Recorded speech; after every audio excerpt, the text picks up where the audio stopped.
नमस्कार, आप देख रहे हैं न्यूज टुनाइट। मैं हूं स्वाति रायना। बिल्डर आम्रपाली के सीईओ ऋतिक कुमार सिन्हा को नोएडा पुलिस ने गिरफ्तार कर लिया है। साथ ही कंपनी के डायरेक्टर निशांत मुकुल को भी गिरफ्तार कर लिया गया है। बताया जा रहा है पुलिस ने दोनों को धोखाधड़ी के मामले में गिरफ्तार किया है। बताया जा रहा है कि लेबर वेलफेयर सेस के तौर पर आम्रपाली की ओर से 4 करोड़ की राशि जमा नहीं किए जाने के बाद ये गिरफ्तारी की गई है। आपको बताएं, आम्रपाली बड़े बिल्डरों में गिना जाता है। नोएडा, दिल्ली समेत देश के कई शहरों में इस ग्रुप के बड़े बड़े प्रोजेक्ट्स मौजूद हैं। रविवार को उत्तर प्रदेश के मुख्यमंत्री सीएम योगी आदित्यनाथ ने कहा था कि सरकार ग्राहकों को बिल्डरों की ठगी से निजात के लिए गंभीर है। साथ ही उन्होंने बोला कि अब यूपी में कोई बिल्डर अवैध कॉलोनी बेचकर फरार नहीं हो सकेगा।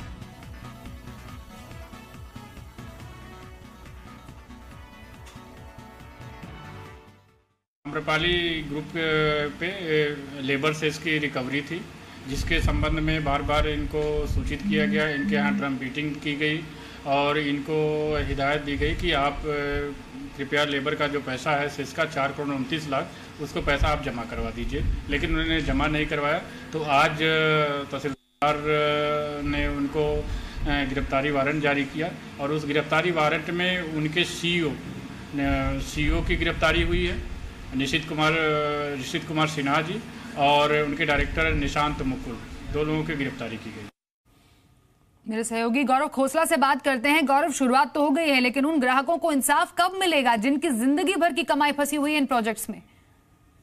देखिए, ये जो मामला सामने आया है, आज दादरी के जो एसडीएम है उन्होंने खुद आके नोएडा के सेक्टर 62 में जो आम्रपाली का ऑफिस है वहां पर ये कार्रवाई की गई है। मामला ये है कि जो 4 करोड़ रुपए लेबर सेस का इन्होंने देना है, उसकी वजह से ये गिरफ्तारी हुई है। देखिए, सवाल यहाँ पे एडमिनिस्ट्रेशन पर भी उठ रहे हैं कि नोएडा के जो इतने आम्रपाली के प्रोजेक्ट्स हैं, उनके होम बायर्स है, वो लगातार प्रोजेक्ट्स जो फ्लैट्स के पोजेशन को लेकर हमेशा सड़कों पर उतरते हैं, उन पर कार्रवाई कब होगी। हालांकि ये तो मामला सिर्फ 4 करोड़ रुपए का, जो लाखों करोड़ों रुपए आम्रपाली संभाल के बैठा हुआ है, उन पे कार्रवाई कब की जाएगी, ये एक अहम मुद्दा जो एडमिनिस्ट्रेशन पर उठ रहा है। हाल ही में जो योगी आदित्यनाथ ने ये कहा था कि 1.5 लाख जो फ्लैट बायर्स है उनको अगर पोजीशन नहीं दिया जाता तो बिल्डर्स के खिलाफ सख्त कार्रवाई की जाएगी। तो हमें लगता है कि ये काफी हद तक उसका नतीजा है कि अब धीरे धीरे बिल्डर्स पर नकेल कसी जाएगी, क्योंकि काफी हद तक अथॉरिटी भी जिम्मेदार है। अथॉरिटी पर भी सवाल उठते हैं कि जो प्रोटेस्ट होते हैं उस पर कार्रवाई नहीं होती, अथॉरिटी अपनी तरफ से कार्रवाई नहीं करती। लेकिन ये पूरा जो नेक्सस बना है, अब लग रहा है कि ये कहीं ना कहीं टूटता नजर आ रहा है। तो ये होम बायर्स के लिए काफी राहत की खबर है। होम बायर्स इसके लिए काफी खुश है कि चलिए कुछ ना कुछ तो शुरू हुआ, कहीं ना तो शुरुआत हुई। तो ये एक जो मामला सामने आया है, इससे होम बायर्स को काफी राहत मिली है और बिल्डर्स के खिलाफ एक जो कार्रवाई की गई है उसके लिए काफी होम बायर्स खुश नजर आ रहे हैं। जी, बहुत शुक्रिया गौरव। लेकिन दर्शकों को बता दें कि आखिरकार आज हुआ क्या है।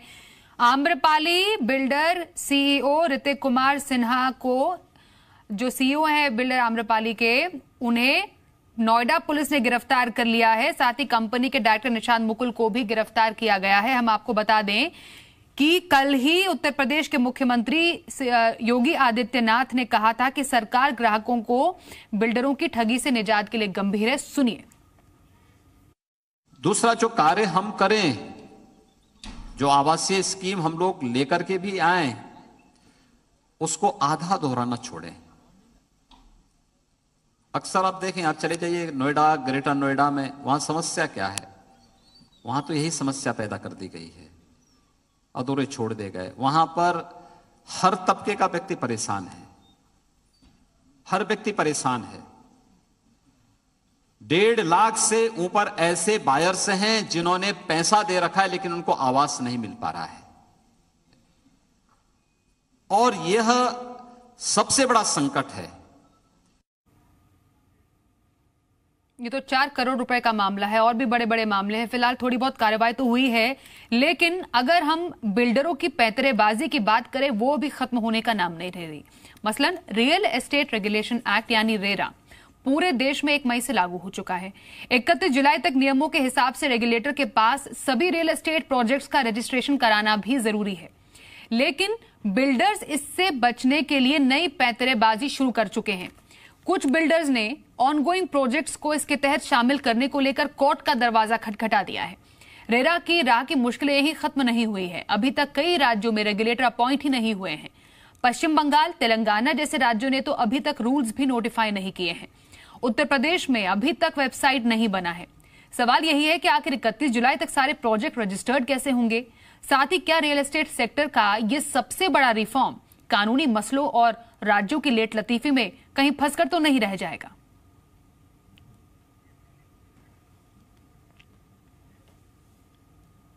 एक और बड़ी खबर का रुख करते हैं। टैक्स चोरी के खिलाफ सरकार की कोशिशों को प्राइवेसी के नाम पर रोकने की कोशिश की जा रही है, यह कहना है वित्त मंत्री अरुण जेटली का। अरुण जेटली के मुताबिक सरकार के कई कदमों से टैक्स चोरों की नींद उड़ गई है। सरकार पॉलिटिकल फंडिंग को लेकर बदलाव करना चाहती है, लेकिन इसके लिए कोई भी राजनीतिक दल अपने सुझावों के साथ सरकार के पास नहीं आया है। क्या कहा जेटली जी ने, सुनिए।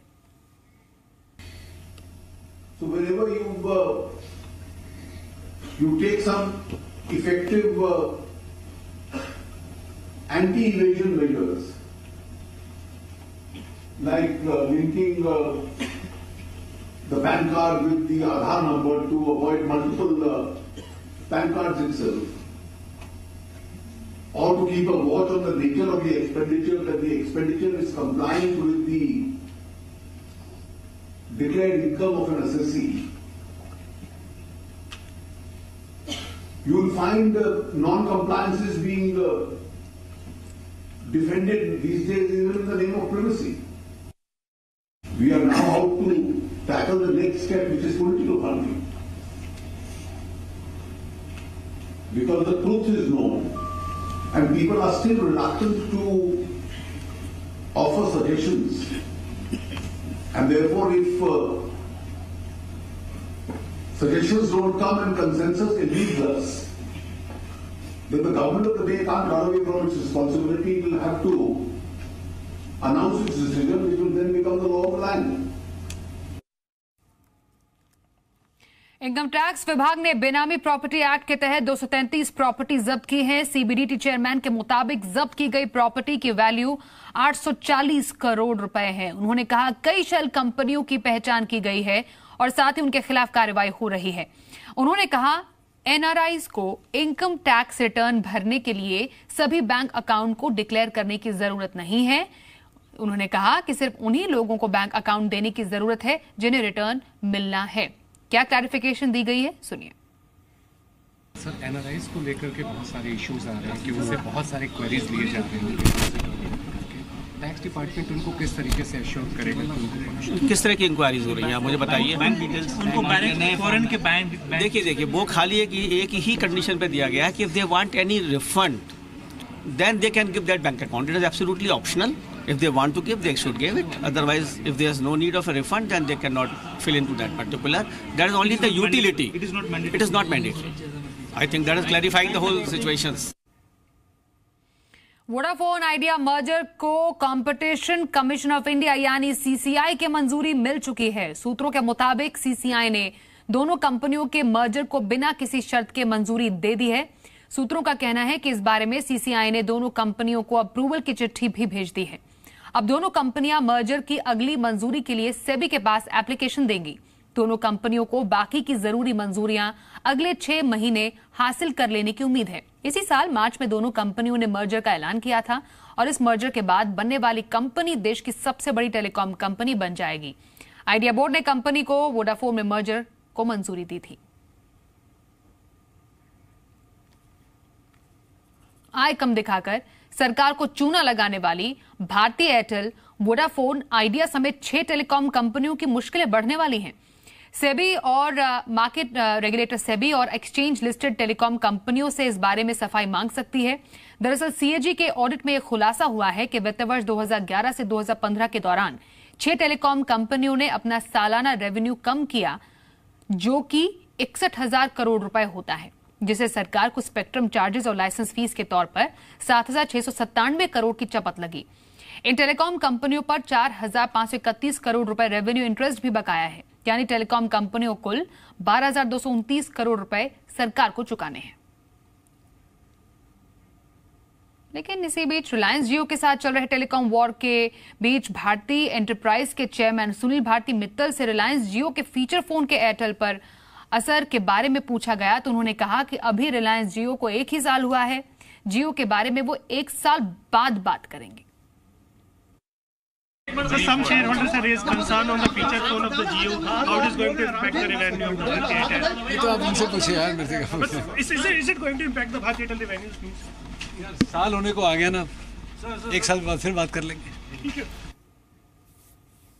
चलिए अब शेयर मार्केट की बात करते हैं। हफ्ते के पहले दिन बाजार में नए रिकॉर्ड स्तरों पर कारोबार हुआ। निफ्टी 10,000 के स्तर के बेहद करीब पहुंच गया। वहीं बैंक निफ्टी भी 24,400 के रिकॉर्ड स्तर के ऊपर बंद हुआ। दिग्गजों के मुकाबले मिड कैप और स्मॉल कैप शेयरों में खरीदारी रही। कारोबार खत्म होने पर सेंसेक्स 217 अंक की बढ़त के साथ 32,246 के स्तर पर बंद हुआ। वहीं निफ्टी 51 अंकों की तेजी के साथ 9,966 के स्तर पर बंद हुआ। बाजार की तेजी में सबसे ज्यादा योगदान रहा आरआईएल, आईटीसी, टीसीएस, इन्फोसिस और बैंक शेयरों का। रियल्टी और मेटल को छोड़कर बीएसई के सभी सेक्टोरल इंडेक्स हरे निशान में बंद हुए। वहीं हेल्थ केयर शेयरों में थोड़ा सा दबाव देखने को मिला।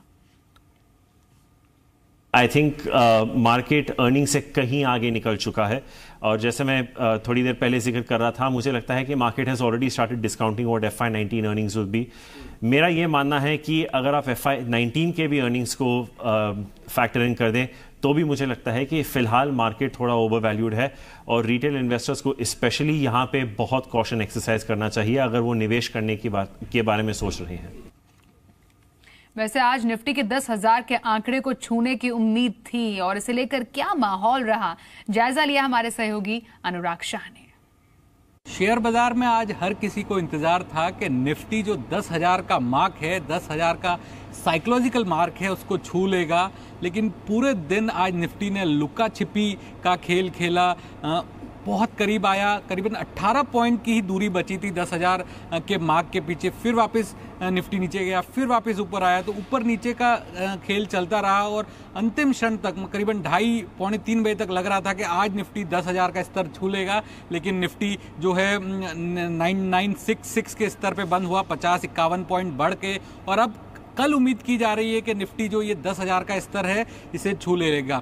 हालांकि जानकार ये भी मानते हैं कि आज का जो ट्रेड था उसके अंदर जो हैवी वेट्स थे, यानी HDFC बैंक अच्छे नतीजों के बाद काफ़ी HDFC बैंक ने बाजार को सपोर्ट दिया। इसके अलावा जो कुछ IT शेयर थे, TCS, इन्फोसिस वगैरह, इसके अलावा रिलायंस जो कि अपने रिकॉर्ड ऊंचाई पे ट्रेड कर रहा है आज की क्लोजिंग के बाद, और ITC, इन सभी शेयरों ने आज बाजार को ऊपर उठाने में मदद की। बल्कि जो दूसरी तरफ कहा जाए तो जो मिड कैप और स्मॉल कैप थे वो इतने ज़्यादा नहीं चले। अगर उनका भी कंट्रीब्यूशन रहता तो आज निफ्टी 10,000 का स्तर छू लेता। तो उम्मीद ये पूरी की जा रही है कि कल अगर 10,000 का स्तर छू लेता है, नहीं तो इस सीरीज के अंदर निफ्टी को 10,000 का स्तर छूना ही है। तो कल क्या होगा, निफ्टी या 10,000 नजर बनाए रखे सिर्फ जी बिजनेस पर। आगे बढ़ते हैं। गुजरात हाईकोर्ट से झटका खाने के बाद आज अहमदाबाद NCLT में एसआर स्टील के खिलाफ SBI स्टैंडर्ड चार्टर्ड की इंसॉल्वेंसी याचिका पर सुनवाई हुई। ट्रिब्यूनल ने आज सभी पक्षों की दलील सुनी और कल तक के लिए सुनवाई को टाल दिया। पहले NCLT ने कंपनी को अपना विरोध शनिवार तक दर्ज कराने का वक्त दिया था, लेकिन एसआर स्टील ने थोड़ी और मोहलत मांगी थी, जिसका SBI ने विरोध किया था।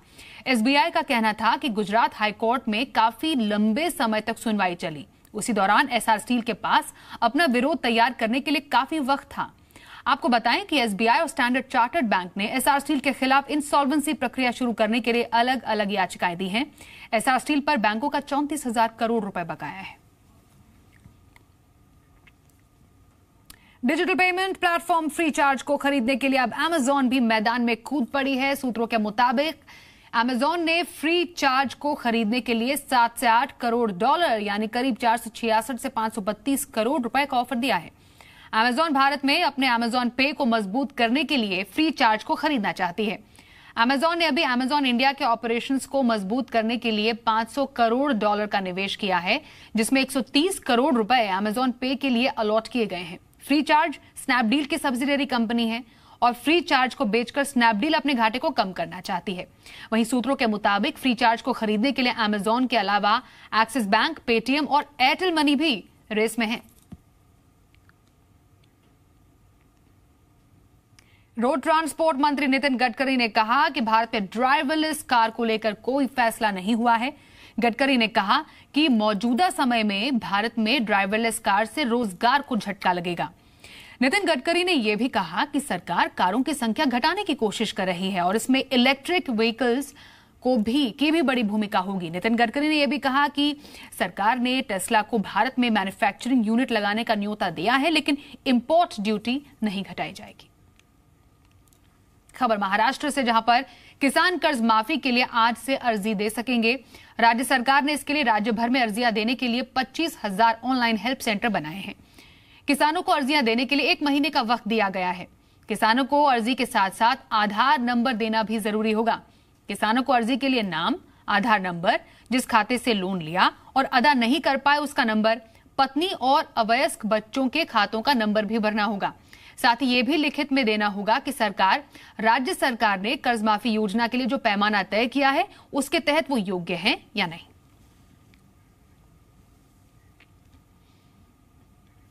आजादी की 70वीं सालगिरह के जश्न में मोदी सरकार देशभक्ति का जज्बा मजबूत करने के लिए एक खास कैंपेन शुरू करने जा रही है। इस कैंपेन का नाम होगा स्टैंड बाय माय कंट्री। सूत्रों के मुताबिक ये कैंपेन 9 अगस्त से लॉन्च किया जाएगा, क्योंकि 9 अगस्त को भारत छोड़ो आंदोलन की 75वीं सालगिरह होने जा रही है।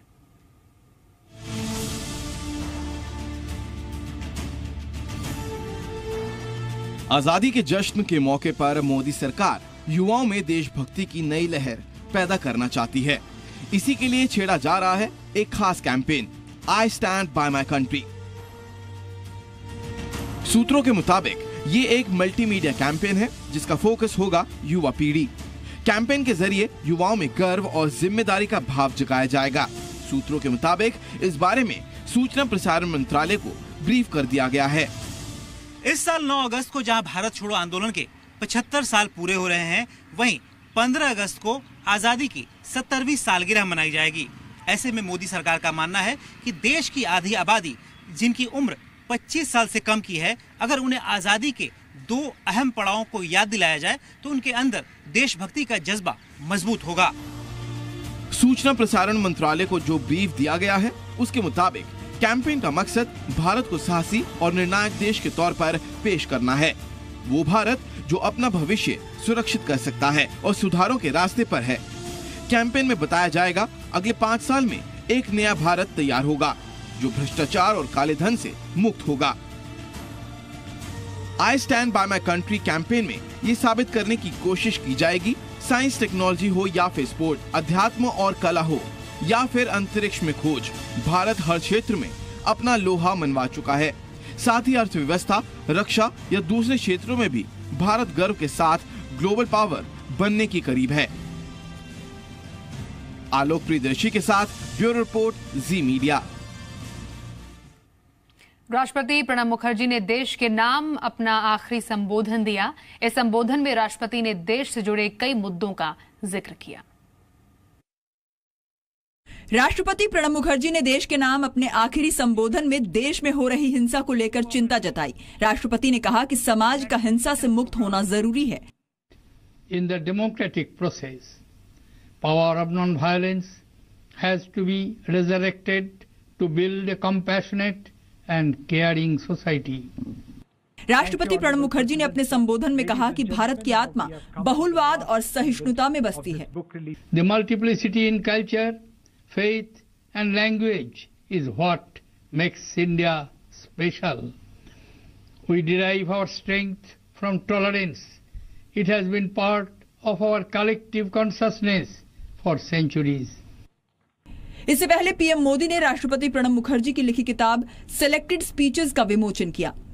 इस मौके पर पीएम ने कहा कि राष्ट्रपति प्रणब मुखर्जी के ज्ञान के भंडार, सहजता और सरलता से कोई भी प्रभावित हो सकता है। साथ ही उन्होंने कहा कि राष्ट्रपति से जो दिशा निर्देश मिले हैं वो हमेशा साथ देंगे।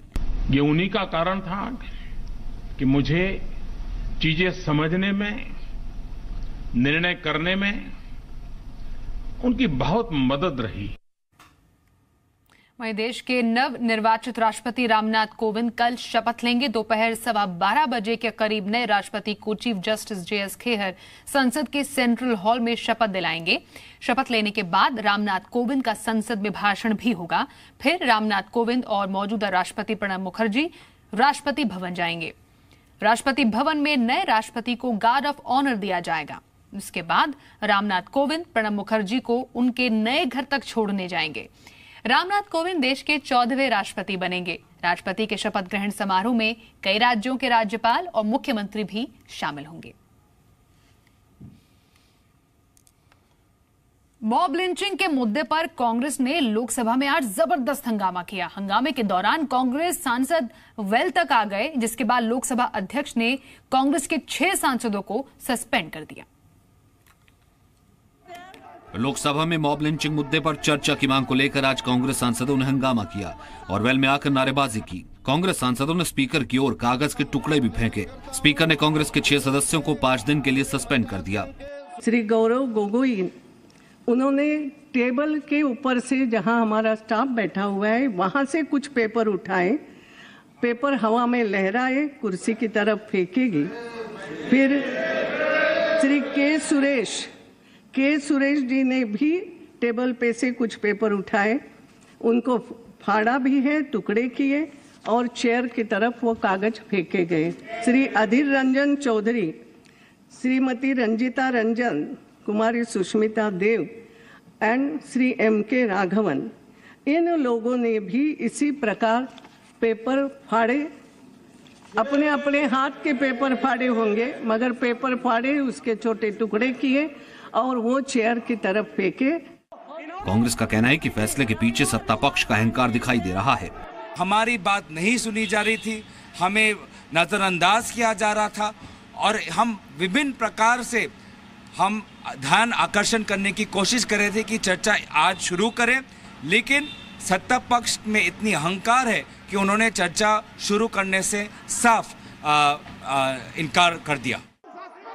कांग्रेस के सांसद कल स्पीकर के फैसले के खिलाफ गांधी जी की प्रतिमा के सामने प्रदर्शन करेंगे और स्पीकर से फैसले पर फिर से विचार करने की मांग भी करेंगे। सैमसंग का गैलेक्सी नोट 8 फोन अगले महीने आने के लिए तैयार है, लेकिन इसने अभी से बज़ क्रिएट कर दी है। नोट 8 में कुछ नए एडवांस फीचर्स हैं। बड़ा सवाल ये कि सैमसंग गैलेक्सी नोट 7 को लेकर जिस तरह कंपनी की साठ को बट्टा लगा था, लोगों का भरोसा टूटा, क्या गैलेक्सी नोट 8 से वो भरोसा वापस आ पाएगा? अपने पिछले अनुभव को भुलाते हुए सैमसंग एक बार फिर अपना नया स्मार्टफोन गैलेक्सी नोट 8 दुनिया के सामने लाने वाला है। Iris scanner, dual lens rear facing camera और वायरलेस चार्जिंग सपोर्ट जैसे कुछ खास फीचर्स के साथ सैमसंग अपने ग्राहकों को दोबारा अपनी तरफ आकर्षित करने की कोशिश करेगा। इसके साथ ही Samsung wireless ear plugs develop करने पर काम कर रहा है। माना जा रहा है कि कंपनी ये वायरलेस ईयर प्लग्स आने वाली डिवाइसेस गैलेक्सी नोट 8 में पेश कर सकता है।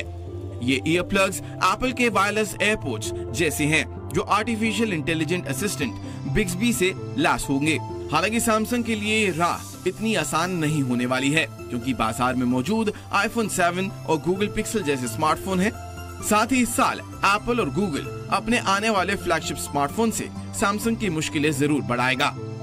अब देखना ये होगा कि क्या सैमसंग अपने गैलेक्सी नोट 8 से ग्राहकों का दिल दोबारा जीत पाता है या नहीं। दिनेश शर्मा, जी मीडिया। न्यूज़ टुनाइट में बस इतना ही। एक ब्रेक के लिए यहाँ पर रुकेंगे, लेकिन आप देखते रहिए जी बिजनेस।